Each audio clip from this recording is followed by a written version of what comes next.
Morning student. इससे पहले term पर हम आप एलिमेंट की बात कर रहे थे। There are the various type of element, metal, non metal, metalloid, इस पर हमने बात की थी। आज इस वीडियो के अंदर हम कंपाउंड की बात करते हैं कि कंपाउंड क्या हैं। तो बच्चे सबसे पहले हम कंपाउंड को डिफाइन करते हैं। The pure substance which contain more than one kind of element are called compound। यानी ऐसे सारे सब्सटेंस कहिए जिनमें एक से अधिक टाइप के एलिमेंट पाए जाते हैं, दे आर कॉल्ड कंपाउंड। एक बार फिर, those are the substance, those are the pure substances which contain more than one type of element are called compound। जैसे आप H2O लिया, आपने CO2 लिया, आपने NH3 लिया, these are all the compound। कैसे कंपाउंड हैं? यदि आप H2O के अंदर देखें तो हाइड्रोजन और ऑक्सीजन दो टाइप के एलिमेंट्स हैं। इसी तरीके से आप मान करके चलिए CO2 के अंदर देखें तो C और O आपके दो टाइप के एलिमेंट्स हैं। इसी तरीके से NH3 के अंदर देखें, N और H आपके दो टाइप के एलिमेंट्स हैं। तो जिसमें more than one type of elements हों। अब सवाल इस बात का है कि कैसे भी इसमें जोड़ सकते हो नहीं।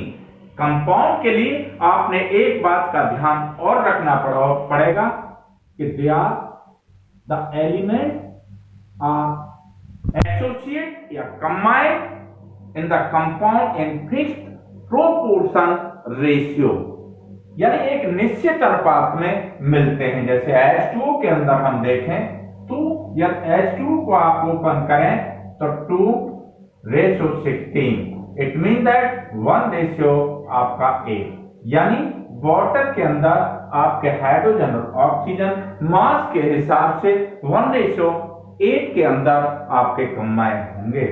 इसी तरीके से यदि आप CO2 के अंदर देखें तो CO2 में आप देखेंगे तो CO2 में 12:32, यानी कार्बन और ऑक्सीजन आपके 12:32 की फॉर्म में हैं।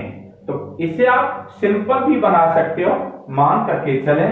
इसे सिंपल बनाएं तो आपका आप 2 से तो 6 रेशियो 16 हो जाएगा, और भी आपका हो जाएगा 3:8, 3:8, यानी ये आपका फिक्स हो गया। इससे आगे ये डिस्ट्रीब्यूट नहीं हो सकता।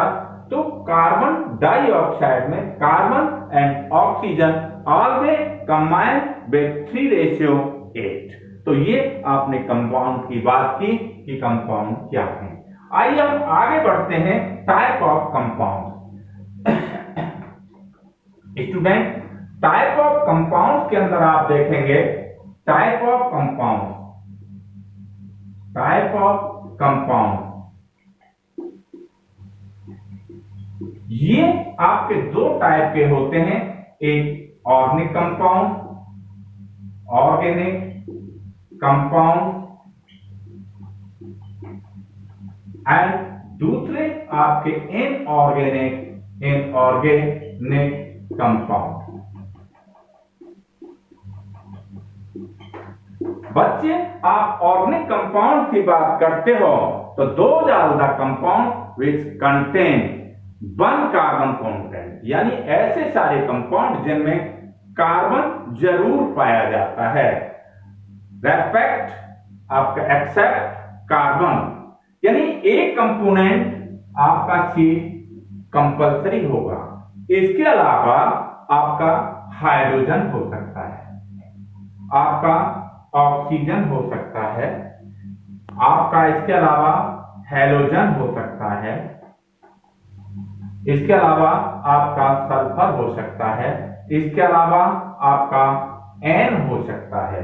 यानी those are the compound which contain one carbon content except carbon, the other element such as hydrogen, oxygen, halogen, sulfur, nitrogen also found in organic compound। तो हम एग्जाम्पल से देखते हैं कि भाई कौन से ऑर्गेनिक कंपाउंड के एग्जाम्पल्स हैं। आइए हम बात करते हैं ऑर्गेनिक कंपाउंड के एग्जाम्पल्स की, जैसे CH4। आपने देखा ये ऑर्गेनिक कंपाउंड है, क्योंकि इसके अंदर कार्बन एक कंटेंट है, और इसके अलावा मैंने बताए थे हाइड्रोजन हो सकती है, ऑक्सीजन हो सकती है, नाइट्रोजन हो सकता है, सल्फर हो सकता है, हेलोजन हो सकता है। ये कोड कार्बन के अलावा ये और पाए जा सकते हैं आपके। तो इसमें आपका मान करके चलिए ये H है, कार्बन मान करके चले आपका ये मीथेन हुआ। आप इसका कंपाउंड लें जैसे CH3CHO, ऑक्सीजन भी आ गई और हाइड्रोजन भी आ गया। तो कहने का मतलब है ये भी एक ऑर्गेनिक कंपाउंड है। ये आपका इथेनॉल होगा, इथेनॉल। और भी आप ले सकते हो, जैसे मान करके चलें आपने कंपाउंड लिया CH3 CH2 NH2, तो ये भी एक ऑर्गेनिक कंपाउंड है, क्यों कि इसके अंदर N भी है, हाइड्रोजन भी है। और इस तरीके से ऑर्गेनिक कंपाउंड दो जाल the compound which contain carbon one content except carbon, hydrogen, oxygen, nitrogen, sulphur, halogen also present in organic compound।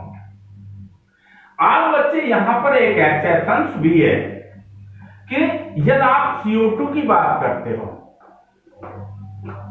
Exception CO2 की बात करते हो, इस CO2 के अंदर आपका कार्बन है but it is not a organic compound, तो ये एक्सेप्शन है। इसी तरीके से CO3 की बात करते हो आप, आपका टू नेगेटिव, ये भी एक ऑर्गेनिक कंपाउंड नहीं है, तो आप इनको छोड़ दें। CO है, CO2 है और कार्बोनेट है, तो इनमें कार्बन पाया जरूर जाता है but they are not organic compound. इनको वैसे आप एक्सेप्शन ध्यान रख लें। बाकी के ऐसे सारे कंपाउंड जिनमें कार्बन पाया जाता है they are all the organic compound. अब आप बात करते हो इनऑर्गेनिक कंपाउंड की, तो इनऑर्गेनिक कंपाउंड कैसे हैं आप इसे देखिए। इनऑर्गेनिक कंपाउंड, इनऑर्गेनिक कंपाउंड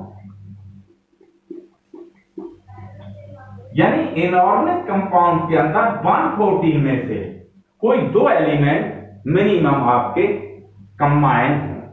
114 जो कि आज की डेट में आपके नॉन है, हालांकि 117 है, लेकिन 114 ही मानते हैं हम। कुछ आपके मैन मेड हैं तो 114 ही माने जाते हैं, हालांकि नाउ द डे 117 तक की हमें पता है। तो इनऑर्गेनिक कंपाउंड कैसे हैं, यानी overall 114 any two element combine with each other except carbon, they are all the inorganic compound। यानी कार्बन कंटेंट ना हो, कार्बन के अलावा कोई दो अगर आपके एलिमेंट हों, वो आपका क्या कहलाएंगे, ऑर्गेनिक कंपाउंड। जैसे बात करते हैं हम H2O, इनऑर्गेनिक कंपाउंड है, क्यों कि दो एलिमेंट है, इसमें ऑक्सीजन और हाइड्रोजन, तो ये इनऑर्गेनिक है। NH3 की बात करें, ये भी आपका एक इनऑर्गेनिक है। तो और मैं पहले CO2 को पहले ही बता चुका हूं, इट इज ऑल्सो इनऑर्गेनिक है। तो इस तरीके से आप देखते हो तो इनऑर्गेनिक कंपाउंड और ऑर्गेनिक कंपाउंडों में आपको अंतर नजर आ जाता है।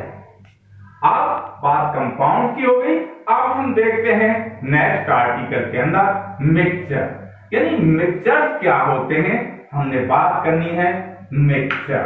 आइए बात करते हैं बच्चे मिक्सचर। मिक्सचर आपकी समझ में नहीं आया तो आप वास्तव में नोट्स को पढ़ें, और फिर भी ना समझ में आया तो यू कॉन्टैक्ट हो बाय योर व्हाट्सएप। तो मेरे से आप व्हाट्सएप पर पूछ सकते हो कि भाई किस तरीके से ये चीज आई।